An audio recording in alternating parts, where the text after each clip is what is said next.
Emma Southon is a force all of her own when it comes to setting the record straight on all things regarding ancient Roman history. I have learnt so much from her work, and I'm thirsty for even more juicy sources of lore. She has a way of writing that is blessed by the gods, and it speaks to the reader or listener in a very nuanced way. This is not a typical academics piece that requires constant footnote checking or regular caffeine-fueled timeouts to be able to deal with the vast flow of information. This is history as a story that talks of ancient times in the modern tongue. What we would today consider a shit thing to do is described by Emma Southon as a shit thing to do. Rome's patriarchal ways are disturbing in the extreme. The way they treated normal citizens, working classes, and especially slaves is horrifying. They cared not one bit for human life. What really scares me is how much of the bad of ancient Rome I see in modern politics all around the world. This book reminds us that power, unchecked, is the biggest threat to society. Emma Southon pulls no gladius in her account, and it is rich in detail and feeling as a result. If you try out the audiobook, you are in for a treat, because narrator Sophie Ward is amazing, and her voice is captivating. My compliments to both Emma and Sophie on their work. Thanks also to Greg for his thrillingly understated reviews and commentary. TwoandaMic clocking out. Rise up.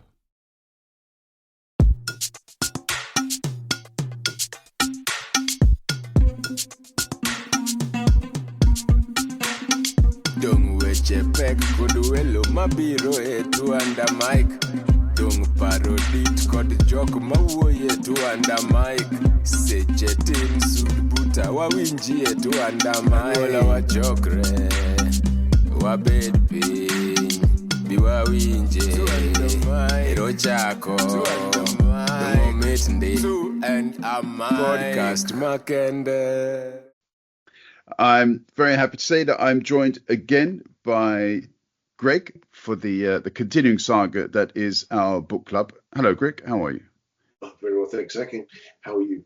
Yeah, I'm me, and I'm here. I have no idea how else to express my presence at this particular moment, but there we are. Anyway, this was my book, right? That I had. Very much so. Yeah, well, not my book. It was my suggestion. So it was yes. Indeed. And as those of you cunning strategists will already have known, having read the title of this podcast, you'll know that we are talking about A Fatal Thing Happened on the Way to the Forum, written by Emma Southon.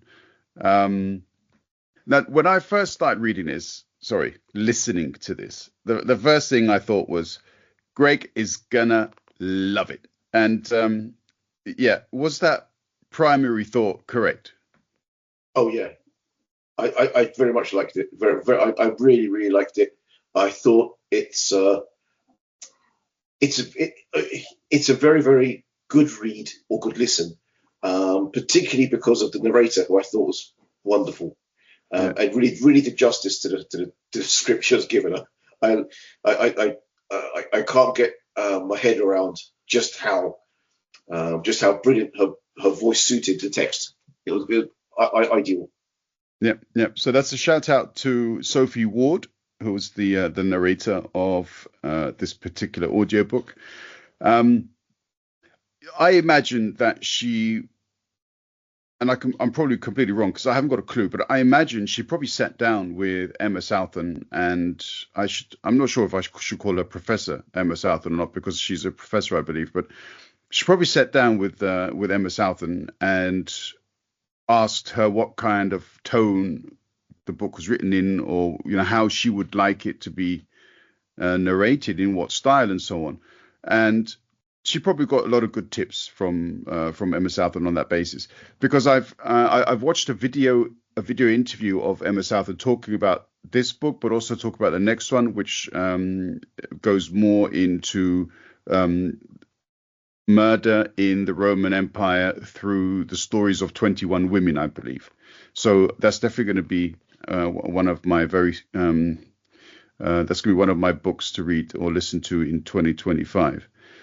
And Emma Southon has very much this modern approach to how she communicates in general. So she doesn't, if you ask somebody, okay, can you tell me what your thoughts are on how a professor would look, especially a professor of antiquity, she would not in any way represent that. Okay. So the way she speaks, and in general, the way she dresses and so on, it's a brilliant way, for me, in my opinion. If people are taught by somebody like Emma Southon, then they are interested in the topic. And that's what I got from her interview, and that's definitely what I got from the book. Okay, yeah. Just generally, the thing about the book, which I really liked, is it doesn't do the thing which most Roman books or books about Rome do, which is they list the facts and they tell you this happened, this. It's it makes them, in the end, quite dry, because this is not a work of fiction. This is all stuff that actually happened. But what she does is she drills down into it and she makes you think of it from a sort of current point of view. So when you're thinking about people in, people being crucified, or people in amphitheaters getting killed, she tells you it's not murder in the Roman eyes, in the eyes of the Romans, because for them, murder is only something that happens to people who have dignitas. Whereas we see murder as murder. It doesn't matter where in at least in the West, or at least in the UK, or the countries that we think of as being law-abiding. Whoever you murder, it's murder, and it doesn't matter how you do it. But it really mattered to the Romans, and she really gets that across, and she gets that across time after time after time. So you really get a feel of the fact that the most, if there's one message to take from this book, if you didn't have dignitas in Rome, you didn't have a life. That's the takeaway message, really. And that means that you had no rights. If you're a slave, clearly, they had no rights, and slaves could be killed on a whim. But if it didn't just extend to slaves, it was also people who were in certain jobs, like actors even. Actors now, are treated very well, but in Roman times, they were treated not much better than slaves. So some bakers, apparently, she mentions, and actors and prostitutes and some other what they were considered lower class forms of employment. These people were not treated as citizens, even if they were. They couldn't bring cases to court as other citizens could, and basically had their rights removed. Yeah, what I found to be a really interesting vehicle for exploring the history of the Roman Empire was she pursued it through murder, as you point out. And it's fascinating that in the first few hundred years of the Roman Empire, murder wasn't even a crime.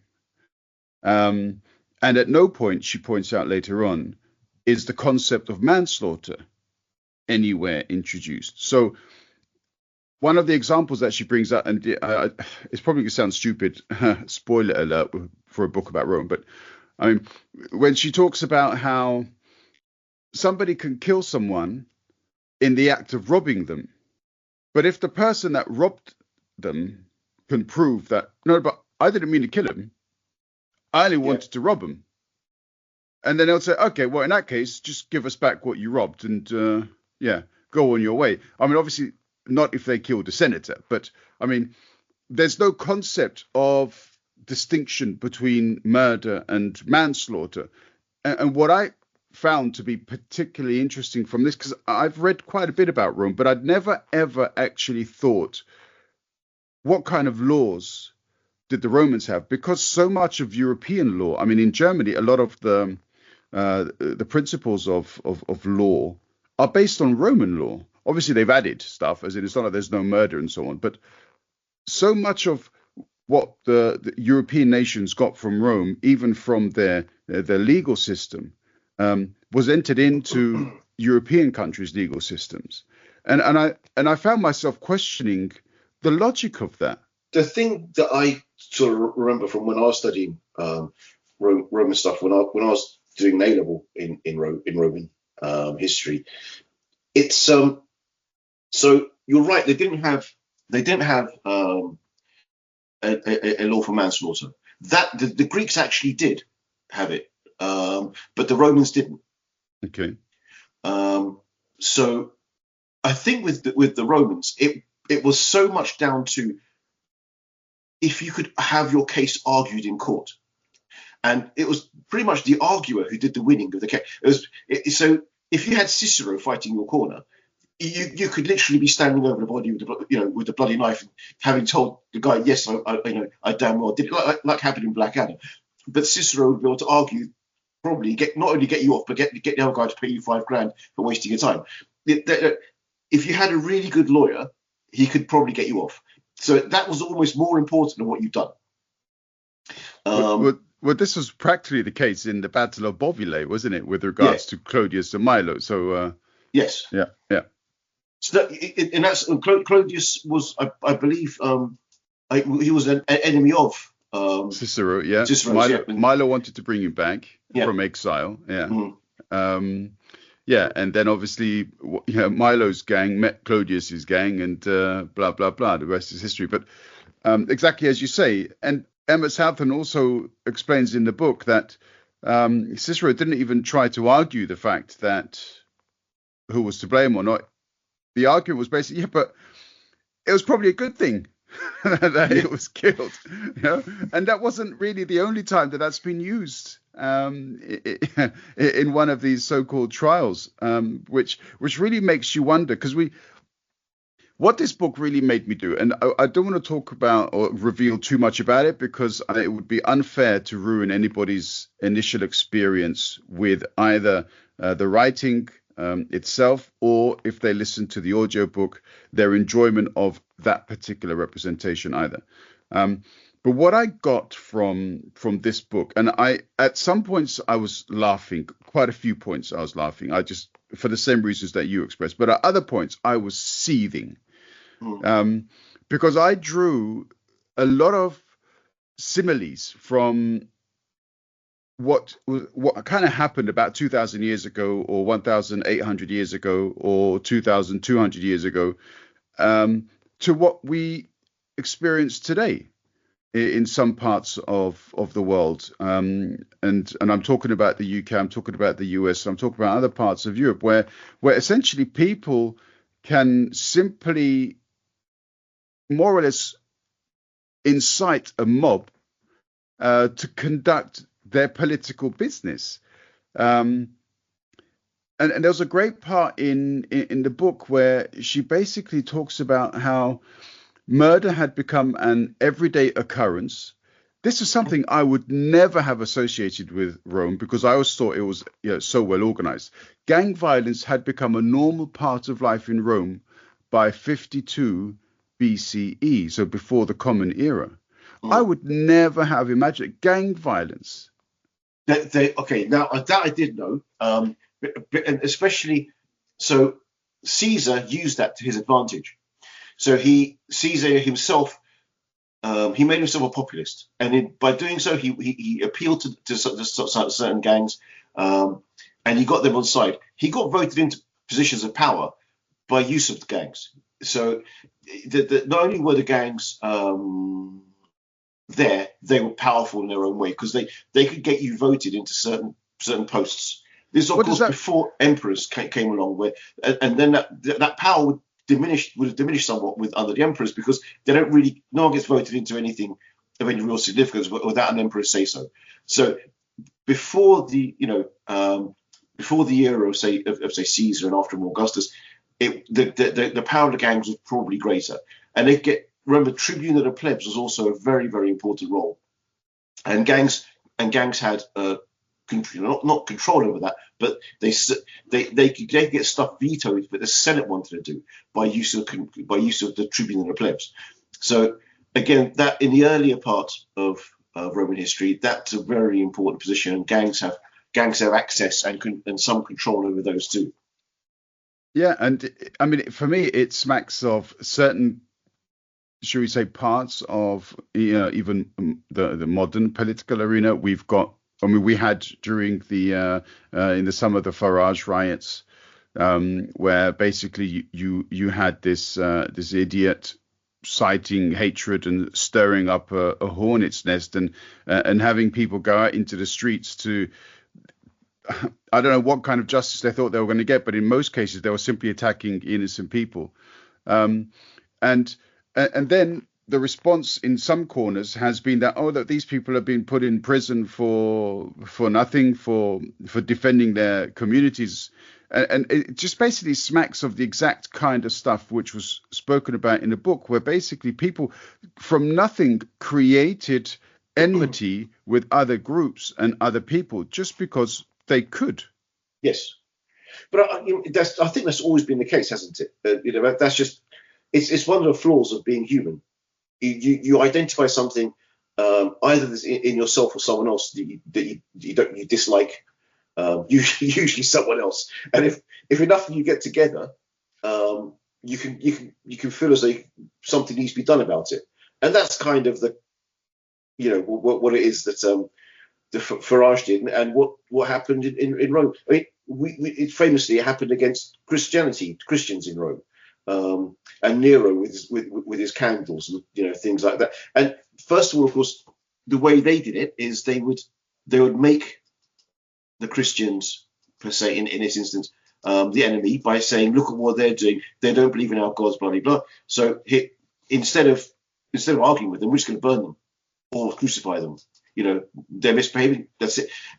And it's not just Christians. What the sack of Jerusalem in about 70 AD was horrific by all accounts, and they literally left no man, woman, or child alive once they'd been done. So it's the Romans were experts in identifying people that they wanted to do ill to, and then doing ill to them.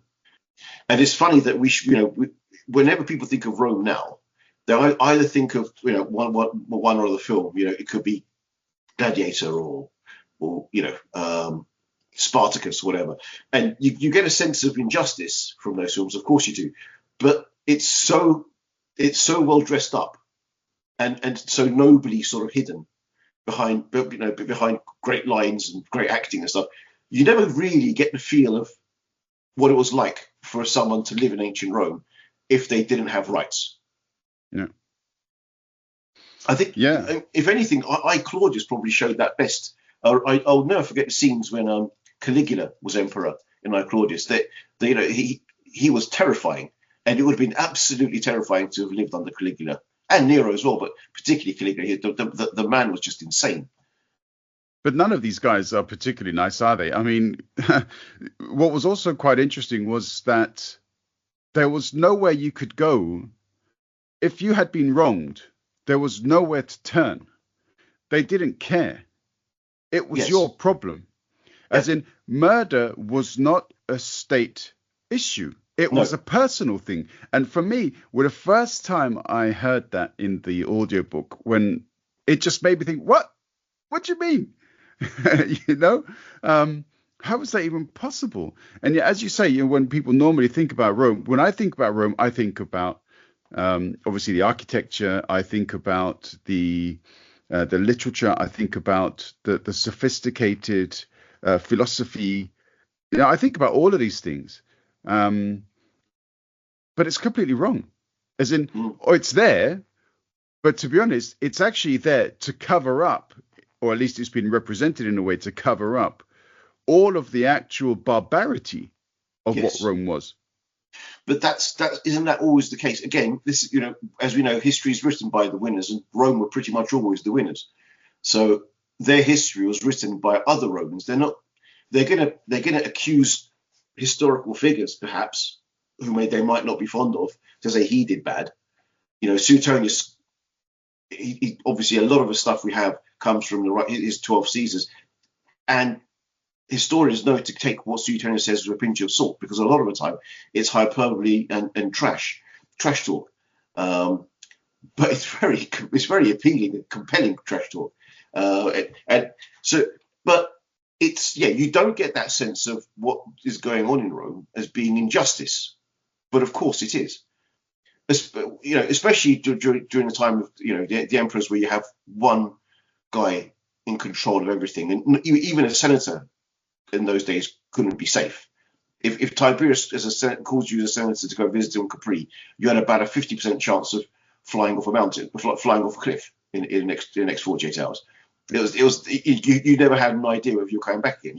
You'd take care of your affairs back at home in Rome, and then you'd leave, because as far as you were concerned, you might be taking a trip off a cliff. He did that not for any particular reason, just because he apparently liked to see the look on their faces. Yeah, I'm not even sure. I mean, what was also amazing was the sense of humor that came out through the book. If you are somebody of a very delicate disposition, I'm not sure if this book is for you, because some of the descriptions provided of punishments, some of the descriptions provided of events that actually took place are quite horrifying. Yes. One of the things that I found to be, and the way this was introduced was also, the sense of humor is fantastic, but basically the worst ever punishment in Rome was to put people in a bag with a snake, a chicken, a dog, and something else. I can't remember what. Cockerel, I think. Yeah, but there are a few unpleasant animals, yeah.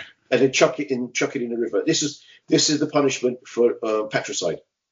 Yeah, which was considered the very worst crime, because the paterfamilia, the father of the family, was sacred, and it was always so.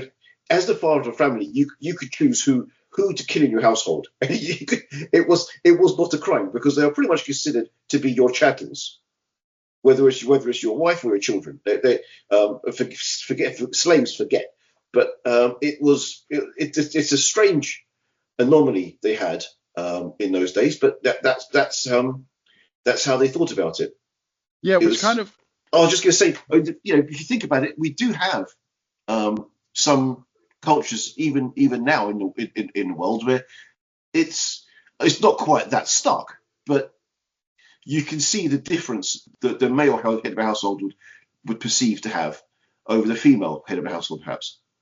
Yeah, I mean, I'm not going to be judgmental, but I mean, what you're talking about is especially correct, at least from what we have heard of in the West about, for example, Afghanistan at the moment, where essentially women have been sentenced to a very short existence in Afghanistan, because they're not allowed to see a male doctor if they have problems.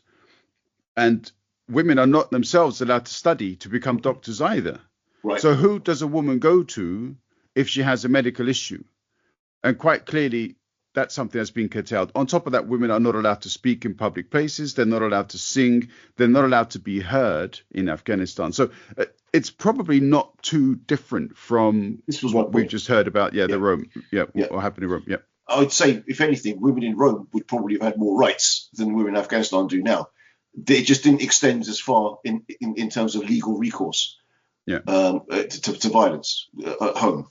It's difficult to read some of these things, and as you mentioned, there's certain punishments being really, really quite harsh. The one I recall was the fellow who was fed to lampreys, the chap called Pollio. Augusta had come to dinner, and his slave had dropped a goblet, and he wanted to kill this slave in a way that would impress Augustus, so he fed him to lampreys, who basically, in the book, is a beautiful description. I can't give myself, but they're basically a machine of sharp teeth that does nothing but grind meat. Is how she kind of described a lamprey. This slave was fed to them, but the guy, he did get some justice, because apparently Augustus was not impressed at all, and instead he had his retinue smash every goblet in his man's house. It didn't help the slave much, but at least I guess Augustus felt better. With regards to the issue of slavery, the first ever law in Rome that referred to murder was actually with regards to possessions. So if somebody were to kill somebody else's slave, then that was a crime, because you were essentially removing from the other person the value that that slave represented to them. And the crime would be therefore remuneration for their financial loss. Yes. Yeah, without a care for the slave or indeed the slave's family. Absolutely. No. Yeah. That is the case. I mean, again, it goes back to this idea that slaves had no rights because they were chattels, they were possessions. If you killed a man's slave, you'd be doing no different than killing their cow. That's how they saw it. So, in fact, they'd probably get more for a cow or a horse than they were a slave. Yeah. And there was also this other example where basically 2 or 3, maybe as many as 6 slaves had enough, and they went after their master, but they didn't succeed. And the custom there was that the master essentially had the right to kill every slave in his household if anybody or any one of them laid a finger on him, basically. And in the case of this particular master, he had 240 slaves put to death. Yep. If any slave killed a master, then tradition was that all the slaves of the household should be killed. So yeah, I mean, I remember one. I think it was 400 slaves were killed because they turned on a master. But it was incredibly rare, as you can imagine, because of the punishment that a slave would lift their hand to their master for that reason. Because well, apparently they talked about it in the Senate because it was they really didn't want to have that much blood and that much death. Because obviously, even if they're slaves, it kind of has an effect on the mood of the town, doesn't it? So they really weren't up for it. But what they decided in the end was essentially, we cannot allow slaves to think for 1 second that if they try to do this, that they may have a hope of succeeding. And so they were more afraid that other slaves would try to rise up. So they were happy to be extremely brutal and barbaric and kill all of these innocent people. Mm. Yeah, of course. But that unfortunately that did happen on occasion. I mean, we're talking about also, because you mentioned it at the beginning, so you're talking about people with dignitas and so on. And one of the early examples in the book is where she talks about the landed against the unlanded, the populares and the optimatis. Mm-hmm. Now, I read this nowadays because I always like to kind of refer back to the present time. So I read this nowadays you've got the elite and then you've got basically the working class. And now, obviously, we've got a number of different layers in current society. I believe the fact that we've got more layers in current society is the way that the elite manages to maintain control, because it's extremely difficult to continuously rebel against the different levels that are above you, because the higher you go up within this sort of hypothetical ranking within society, the more people have themselves to lose. And so therefore they kind of push back. So if, for example, you were to have the working class rebel or create a revolution, as it were, to try to change the system, the immediate group, maybe the lower middle class, will sympathize with them.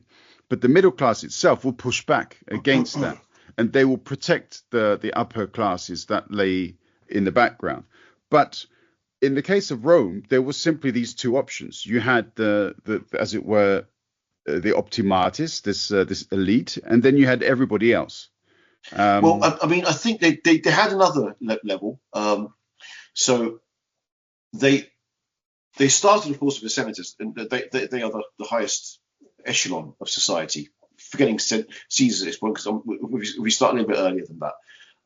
But then they introduced the one people who could afford to buy horses, and if you could afford a horse, you could enter this. You could start to enter the Senate, and these people became became very rich. They were largely traders or business owners, and they could be extremely wealthy. So they were allowed access to the Senate, but their numbers were limited because obviously the senators wouldn't want to dilute their power too much, but they wanted new blood in because they understood that they couldn't run everything themselves. They needed to have new blood. So this new level was sort of created, but they knew their place. Again, they weren't quite of the same level as senators, but they were above those who didn't have land. Now, you mentioned land, and that's one point which she touched upon in the book as well, because there was a time when, again, the tribune of the plebs, there was a famous family who were trying to pass land back to the people, and the senators weren't having any of it, and ended up murdering both brothers. But the whole transaction of it was these the brothers Gracchi, is that? It was the Gracchi, yeah. The whole thing was that they wanted for soldiers who went away to fight, when they came back, not to be indebted to the senators and have to sell their farms to them in order to pay those debts. Soldiers' salaries just weren't enough for them to live. They had to kick themselves out, pay for their own survival and their own kit and their swords and everything. And when they came back, if they didn't have enough money to pay the debts that their family had accrued, their wife and kids, they'd probably already have been turfed out, and their house had been taken and their land, and they'd end up as no better than serfs. So to try and combat this, they said the tribune of the plebs and even the Senate set up a rule that only a certain amount of land could be owned by any one person, any one individual, and then their sons could be added to more. And the senators did not like this at all, and they actually ended up killing them both to stop this law being enacted. Was this the example that was given where the senators themselves killed them in the Senate? Well, it was a temple. They rushed them, and they'd hold themselves up in a temple, their supporters, and the senators rushed in with, I think, wooden pikes and things, and just beat them to death. Yeah, what can I say? Well, there's not much we said to that, really. Luckily, modern day members of Parliament are a little bit more chaste when it comes to that kind of behaviour. But you referred earlier as well, there are so many elements to this book, and I want to give a little bit of a flavour of some, but not all of them. People really have to buy this book, in my opinion, read it at least. And if they do have the opportunity to listen as well, then they'll get the benefit of both Emma Southon and Sophie Ward. But you mentioned before the power of the master, the patriarchal structure of society.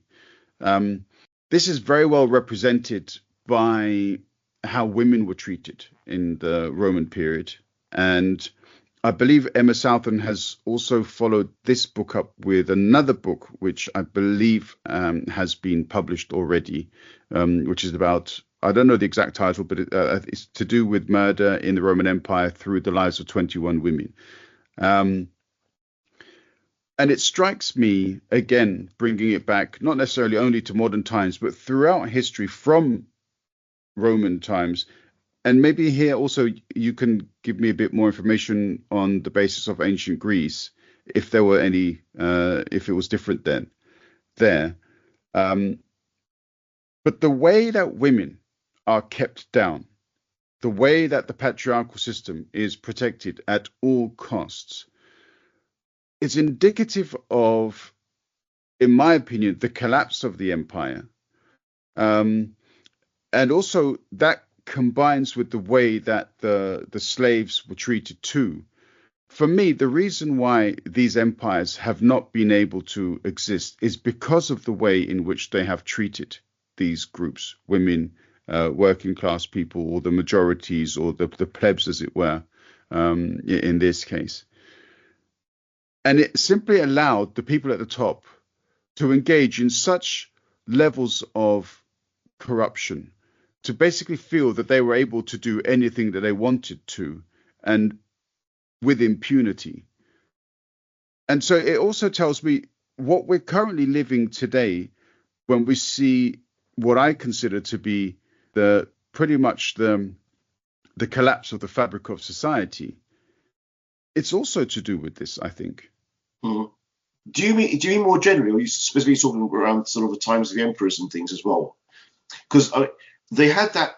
She mentioned that term, majestus, which was when an emperor sort of felt he'd been wronged. His majestus had been wronged by someone. So in those instances, for example, she mentions that Vespasian, who was considered to be a good emperor, he only had one person killed for majestus. And that guy, the guy was called Priscus, and he refused to acknowledge him as emperor, so he had him killed. But it was only the one. Whereas, of course, for much less than that, the likes of Tiberius and Caligula and Nero, they murdered, had dozens or more, scores of people killed for what wouldn't even be considered an act against or to question majestus on their part. However, they could take anything as a slight. Well, but they were considered to be weaker emperors in the sense that because they felt as though their position was weak, they had to, they had to take a stricter line. Yeah, well, she refers to Vespasian and says that he didn't, as you say, didn't like killing, as it were, domestically, but he was an absolute bastard when he was leading his military campaigns, and he practically killed anything and anyone that he could. With regards to the other leaders or emperors, you're right. She mentions how, oh, you're not my best friend anymore. Boom, stick it to you. Or somebody has a dream and he dreamt that he didn't like the other person, and boom, that's it. Then you should kill him. I think these are some of the examples that you're talking about. I meant a little bit more in general, in the sense that in any society where you've got such an unfair advantage or such a specific unfair advantages, from the perspective of the elite, but on top of that as well, you've got gender inequality to its most maximum extent, and then also the fact that the working classes have zero rights. They just simply do not exist. As in, we only know about some examples of violence against slaves because they are communicated almost as jokes. There was this one example where they were talking about in the Roman baths, a slave wanted to get the attention of one particularly dignitary because a senator had walked in and wanted to meet with this person. And so the slave approached this guy, and the person turned around, and because he didn't want to, for him, it was an insult to be bothered by a slave. He turned around and tried to whack the slave. The slave moved, and he ended up whacking the senator. And it's only because these kinds of things happen that we have this record now of exactly how slaves were treated. Or there was another example where they gave, I think it was again a senator, it might have been somebody else. Somebody was so angry that something had happened, he simply stabbed his slave in the eye. Well, that's what I mentioned, because he was within reach. Yeah, exactly. Yeah. His crime was to be within reach of Hadrian. Which is unbelievable, obviously, for us nowadays looking at it. But, I mean, this is the kind of thing that we would look at, we would read and be absolutely disgusted by. But for me, this is why empires, in this sense, had to come to an end, because this is just simply not a sustainable model. There were any number of, I don't know, however many millions of slaves at any one time in Rome. There was no way they could manage this number of people in the way that they treated them. No, well, absolutely. You mentioned the sort of gender inequality, and you mentioned about Greece. I think with Greece it's slightly different because you had a lot of city states in Greece, and they would all have had slightly different ways of treating. So a woman in Sparta would have been treated much differently to one in Athens. So, but you're right. They had a more central role, I think, women, but they still weren't allowed to vote. I mean, if you look at Athens, the great democracy of Athens, everyone sort of quotes all the time. Who was allowed to vote? It was men over 30. That's the only democracy we've ever really had, and that's in terms of where a person's vote actually means something. That was a time when a person's vote meant something, because they got to vote. Went to the demos and put everything to the vote there. for that period of time. It didn't last very long, but that's the only time we've had any real democracy. And again, women were excluded.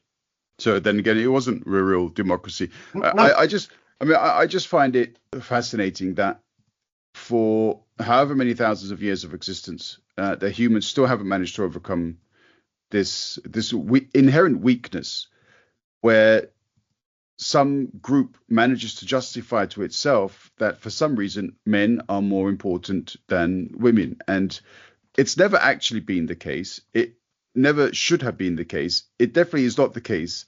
And I'm kind of wondering what it's going to take for this to actually be completely thrown to the wayside. But I can't see it happening, to be honest, unfortunately. And I'm looking forward to reading the next book that comes out by Emma Southon, because I'm kind of hopeful that it really has more of an impact than this book did. I really feel people have to get into the history of the inequality, gender inequality, because they really have to understand how unfair society has been throughout the ages. I mean, because today when we talk about gender inequality, people think this is like it's a new thing. People talk about it like, you keep going on about it. Come on, it was all right 50 years ago. No, it wasn't right 50 years ago. It wasn't right 100 years ago. It wasn't even right in Roman times, when we all big up Roman times. Yeah, and I think this is what's fascinating. Well, but it's never been repaired, has it? It's always been allowed to exist, and it's always been. And maybe a time when they had a chance to do something about that would have been would have been when Christianity was taking shape in the early 4th century, and Constantine perhaps could have done something about it, or the first two ecumenical synods that took place, but they didn't. And instead, they vilified womankind. I mean, the church has always been about adult men telling everyone how they should practice Christianity. Why should it be the case? It's only now that we've started to have sort of women in the church over the last 50 years or so. But why should that be the case? I mean, even in Rome, I mean, in fact, the Vestal Virgins were part of the Roman culture, and they played a key role of looking after the eternal flame of Rome. But they had to live their lives in accordance with some extremely strict. Of course, it wasn't all fun and games for them. They had an important role in the machinery of how Rome worked. But it wasn't fun for them either.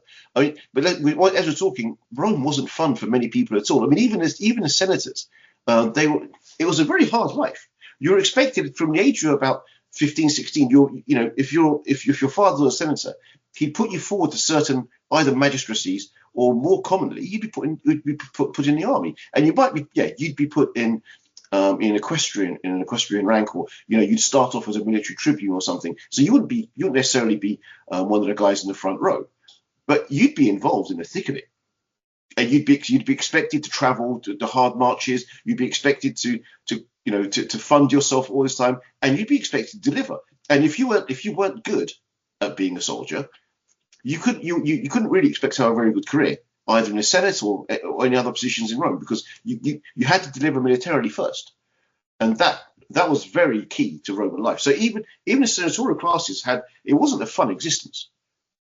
No, and you talk about the military, I remember the first time you explained to me the meaning of the word decimation, because I used to use the word, they were decimated, and for that I kind of understood what it meant. But then one day, I think I said it, and you kind of like, do you know where that comes from? Do you want to explain, just in case people don't know? Yeah. So again, it's a military term, and it's basically usually reserved. It's a very harsh punishment, but it's usually reserved for when either a cohort or a legion, very rarely would it be a legion, but had, let's just say, failed in battle, and if they really lost face, then their general would order decimation amongst that group, and it would literally be they'd stand in a line, and he'd walk down that line or ride down that line, and every 10th man he'd indicate, and then it was the job of the other 9 in that group to beat him to death. So it wasn't just the 10% that was dying. It was the fact that it was their own friends, close friends, brothers, could be whatever. And of course, you weren't there for any choice. If you were chosen to club that guy to death, it wouldn't matter what your relationship with that person was. You'd be expected to carry that out. And it was a particularly gruesome thing. But of course, that, if you were in a legion where this decimation had been carried out, you would know not to mess up again. It was the harshest punishment I think I've come across in military terms. Talking about sort of military issues, then obviously we've got to talk about weapons, as it were. And we referred earlier to the gangs and the way that they used to conduct themselves. There was this very interesting Latin sentence. There are a number of them, but this one particular I took time to make a note of. Inter arme enim silent legis, which is when the weapons come out, the law is silent. And that kind of also makes me think a little bit about, at least in the USA, the concept of the Second Amendment and how thousands of years after the fall of the Roman Empire, we still basically talk about might is right. We still haven't overcome this particular falsehood in society, as in, okay, we had Darwinism where he talked about the fit, survival of the fit and so on.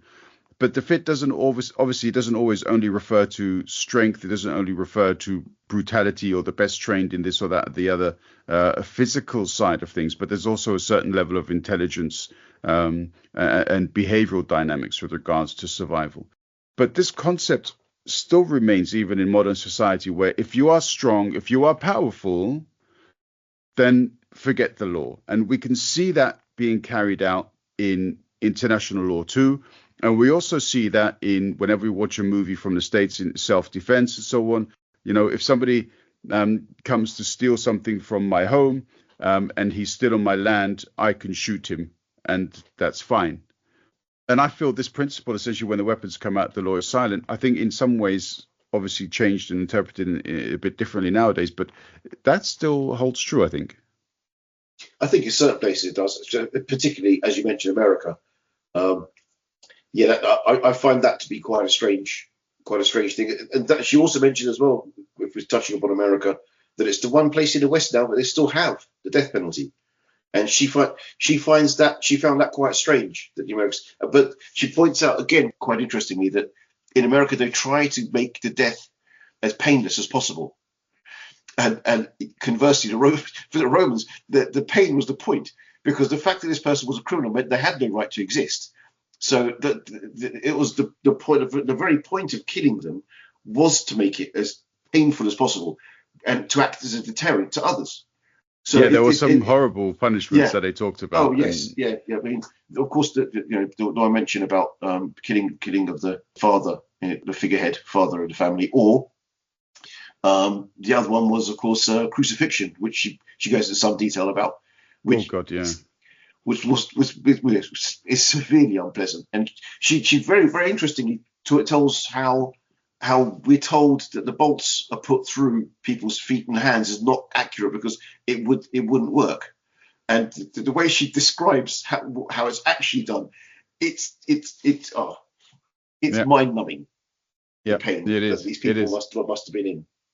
But then also they were collected. Because afterwards they were considered luck. That's why there's so few of them around. What a memento!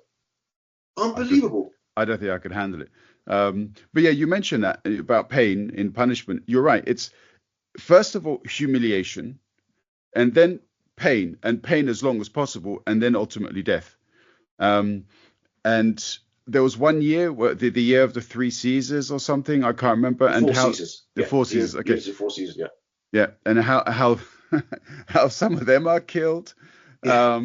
I mean, it's mad the things that these people went to completely humiliate these individuals, to put them through as much pain as possible, and then ultimately kill them. Yeah. Again, the Romans were brutal, and it was a brutal place to be. And it was just as brutal if you're a Caesar and things went wrong for you, whether it was the Praetorian Guard did for you because you didn't give them enough money, which often was the case with these guys when they were bumped off. Or for example, in the case of Nero, pretty much the whole population came out for him, and he had to die at the hands of a slave. Funny enough. Yeah, who 20 years later was found essentially guilty of having killed Nero. But anyway, that's a different matter. Yeah, okay. So let's talk about the book in general now. Obviously, you enjoyed it. Do you think, or would you recommend this book to a history buff? I would recommend this book to anyone who's interested in learning about history, learning about what actual life if you're living 2,000 years ago might have been like.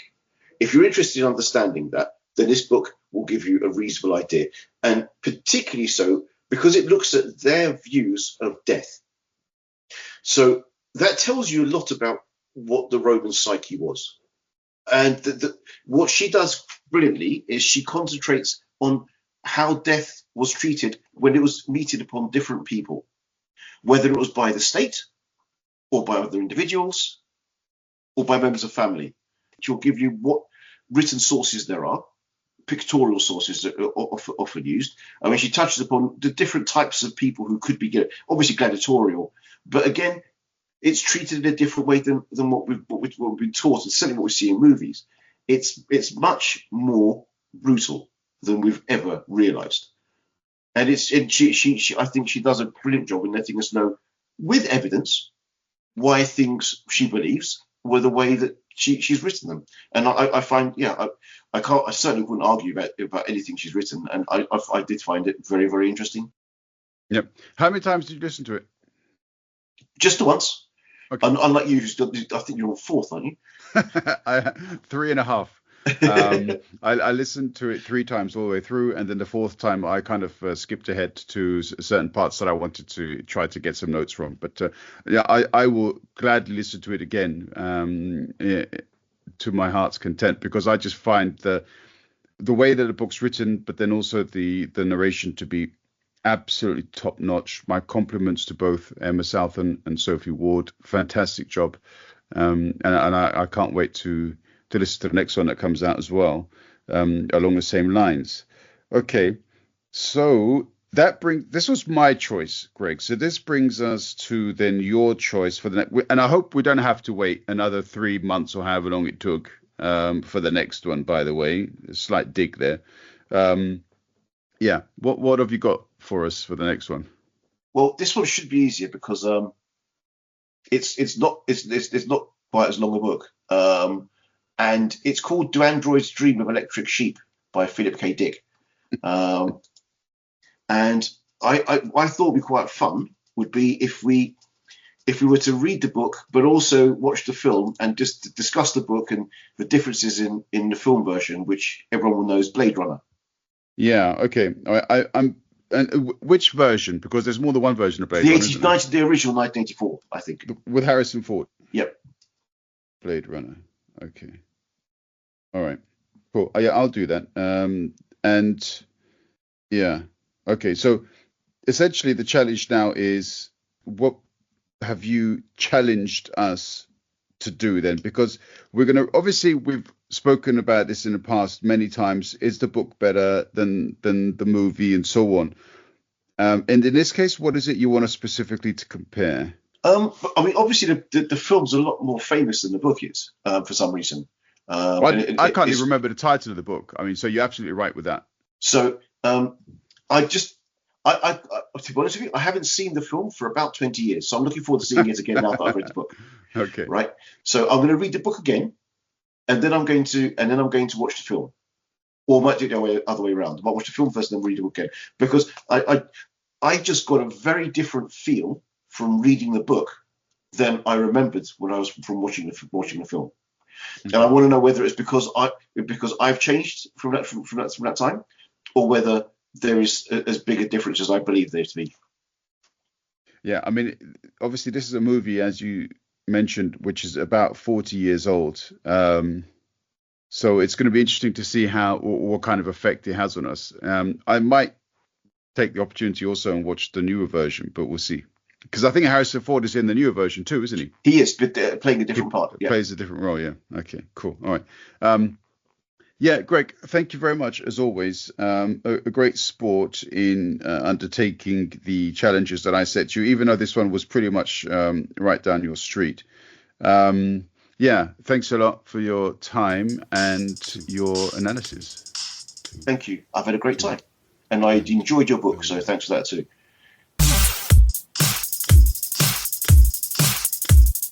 Two and a mic.